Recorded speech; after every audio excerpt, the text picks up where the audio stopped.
اعوذ باللہ من الشیطان الرجیم بسم اللہ الرحمن الرحیم۔ ناظرین کرام، آپ کو سید جواد احمد کا مدبانہ سلام۔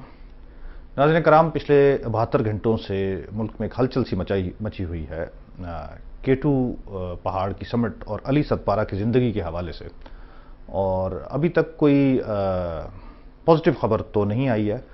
گو پاکستان آرمی ایویشن کے ہیلی کاپٹرز اور زمینی پارٹی اپنی بھرپور کوشش کر چکے ہیں، لیکن ان کا کوئی سراغ نہیں ملا ہے۔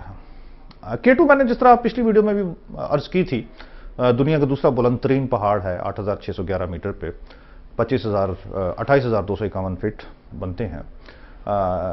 اس کی میں ایک دفعہ پھر تھوڑی سی تاریخ بیان کر دوں کہ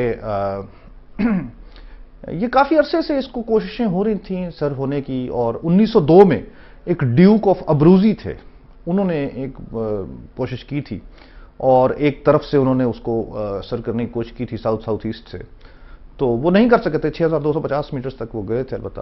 تو وہ روٹ جو ہے وہ پھر ابروزی روٹ کہلاتا ہے ساؤتھ ایسٹ پہ۔ اچھا، 1953 میں پہلی دفعہ یہ اٹیلینس نے سر کی تھی، اور 375 لوگ ابھی تک جو ہیں اس کو سر کرنے میں کامیاب ہوئے ہیں، جس میں سے 86 جو ماؤنٹینئرز ہیں وہ موت کے منہ میں جا چکے ہیں۔ تو یہ ایک بہت خطرناک پہاڑ ہے۔ ہر 4 جو کامیاب لوگ جنہوں نے اس کو سر کیا ہے، اس میں سے ایک موت کے منہ میں جا چکا ہے۔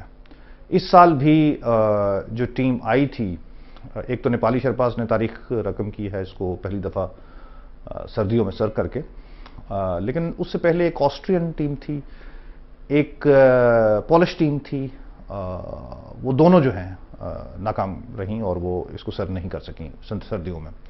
ایک بلغاریہ کے ماؤنٹینئر تھے، وہ اس ٹیم کے ساتھ تھے جو کہ ابھی اس کو سر کر رہے تھے، اور وہ تو کنفرمڈ، کیونکہ وہ کیمپ 3 سے رسی ٹوٹ کر گر گئے تھے، تو وہ ظاہر ہلاک ہو چکے ہیں۔ تو اتنا خطرناک پہاڑ ہے یہ، اور بہت مشکل ہے اس کو سر کرنا۔ ایک اس کی ابروزی سائڈ جو میں آپ کو ساؤتھ ایسٹ پہ بتا چکا ہوں وہ ہے، ایک اس کی نارتھ فیس ہے، اور نارتھ اور ایسٹ فیس جو ہے اس کے، وہ آج تک سر نہیں ہوئے ہیں کیونکہ وہ بہت مشکل ہیں۔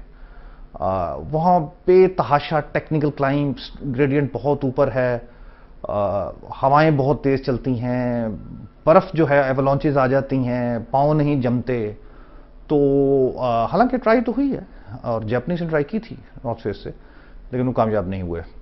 لیکن ایک اس کا جو ابروزی رج ہے، ابروزی سپر ہے جو، وہ کیمپ 1 کیمپ 2 کیمپ 3 تک مطلب جاتے ہیں، اور وہ 6500 6700 اور 7600 پر وہ کیمپ لگتے ہیں۔ ایک بات میں آپ کو اور بتا دوں کہ انسان کا جو آکسیجن کا لیول ہے وہ 10,000 فٹ سے اوپر جو ہے وہ کم ہو جاتا ہے، اور آپ کو آکسیجن چاہیے ہوتی ہے۔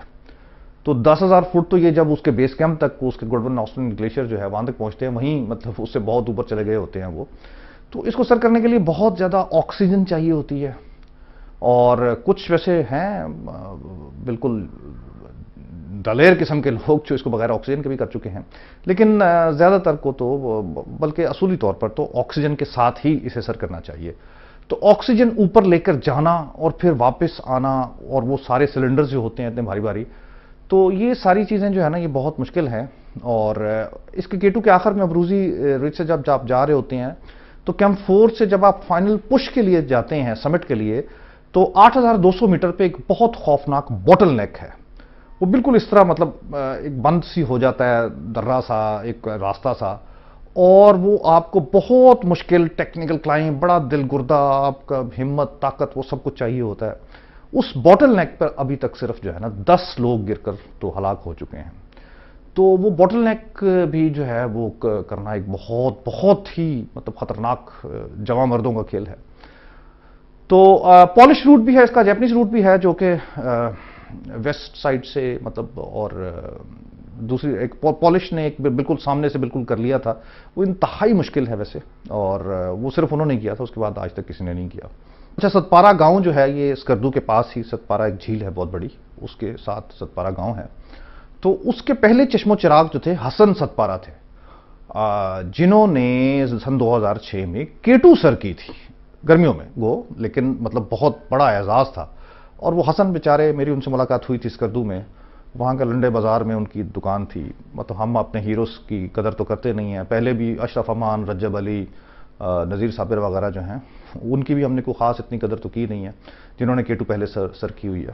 حسن کے گاؤں سے یہی علی اور ان کے صاحبزادے ساجد جو ہیں یہ K2 ونٹرز میں سر کرنے کے لیے چلے تھے اور کیمپ 3 تک تو یہ بالکل ٹھیک چلے گئے تھے. اور کیمپ 3 بہت اوپر ہوتا ہے، مطلب 21,000 فٹ پہ، مطلب آپ اندازہ کریں کہ اس سے پھر سمٹ جو ہے ٹوٹل 7,000 فٹ ہے. تو وہاں تک تو پہنچ گئے تھے. اس کے بعد جو ہے علی جو ہیں وہ آگے چلے تھے، لیکن ساجد نے اعتراف کیا ہے کہ ان کی ہمت ختم ہو گئی تھی اور وہ کیمپ 3 سے جو ہے واپس آ گئے تھے. مجھے لگتا ہے کہ وہ سمیٹ کر کے واپس ہی پہ آئے ہیں نیچے، اور وہ ونڈ بھی تھا اس نائٹ کو، اس طرح کچھ مسائل ہو گئے ان کے ساتھ. اب یہاں ایک تھوڑا سا سوالیہ نشان پیدا ہو گیا ہے، کیونکہ ساجد جب نیچے آئے اور ان کو ہیلی کاپٹر کے ذریعے ریسکیو کیا گیا تو وہاں وہ درمیان میں ایک مقام آتا ہے جہاں سے بالتورو گلیشیئر سٹارٹ ہوتا ہے، پیجو اس کو کہتے ہیں، پایو بھی کہتے ہیں. تو وہاں بہت زیادہ ماؤنٹینئرز تھے، کلائمبرز تھے، پورٹرز تھے، افواج پاکستان سے تعلق رکھنے والے افراد تھے. تو وہاں ساجد نے کہا کہ جی وہ ان کے والد جو ہیں کیمپ 3 سے اوپر جب گئے ہیں تو اس کے بعد لاپتہ ہو گئے ہیں. انہوں نے ایسی کوئی بات نہیں کی کہ وہ K2 سر کر چکے تھے اور واپسی پہ اس طرح ہوئے. لیکن یہی ساجد جب اسکردو پہنچے تو وہاں ادھر کمشنر اسکردو نے ملے اور اس کے بعد پھر انہوں نے جو بیان دیا جو آپ انٹرویو میں دیکھ سکتے ہیں کہ وہ کہہ رہے ہیں کہ ان کے والد جو ہیں وہ سر کر چکے تھے اور واپسی پہ لاپتہ ہوئے ہیں. اب یہ ایک بہت بڑا مخمصہ ہے. شنید ہے کہ کوئی گورنمنٹ آف گلگت بلتستان نے انہیں کہا تھا ساجد کو کہ آپ کہیں کہ وہ سمٹ کر چکے تھے. اب مسئلہ یہ ہے کہ سمٹ اب ایسی، آج کل کا زمانہ تو بہت ماڈرن ہو گیا. ان کے ساتھ جان سنوری بھی تھے اور یوان پابلو بھی تھے چلی کے، اور جان سنوری جو تھے وہ آئس لینڈ کے تھے، وہ بھی مسنگ ہیں. اب ان کے پاس تھے GPS گلوبل پوزیشننگ سسٹم، اور وہ گارمن وہ سیٹلائٹ سے ٹریک کر رہا ہوتا ہے. اب اگر تو وہ سمٹ انہوں نے کی ہوتی تو GPS پوزیشن دے دیتا، اور وہ گارمن بھی بڑا فخری اعلان کرتا ہے کہ جی واقعی جان سنوری بھی پہنچ گئے ہیں اور وہ بھی پہنچ گئے ہیں. تو گارمن نے تو ابھی تک ایسی کوئی خبر نہیں دی ہے. تو پہلا جو بیان تھا، جو بالکل جب وہ ریسکیو ہو کے آئے ہیں ساجد، تو ان کا جو پہلا بیان تھا وہ بھی اس کی نفی کر رہا تھا. تو پھر ساجد نے اپنا بیان کیوں بدلا اور کیوں کہا کہ وہ سمٹ کر چکے ہیں؟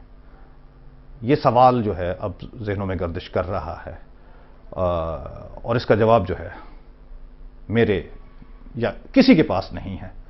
یہ میں آپ کی ثوابدید پہ چھوڑتا ہوں. ہم تمام دعا گو ہیں کہ علی مطلب کسی معجزے کے تحت ہی زندہ رہے ہوں ابھی تک اور ان کی بحفاظت واپسی ہو جائے.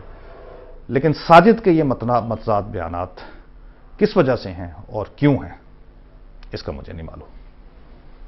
اگلی ویڈیو تک کے لیے اجازت دیجیے. خدا حافظ.